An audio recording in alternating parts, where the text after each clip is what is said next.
ঠান্ডা লাগতেছে আম্মা, আমার ঠান্ডা লাগতেছে। এই জন্যই তো এখন আমি কি করব? আল্লাহ না, এখন তোমার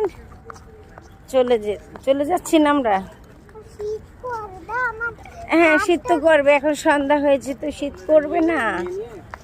লা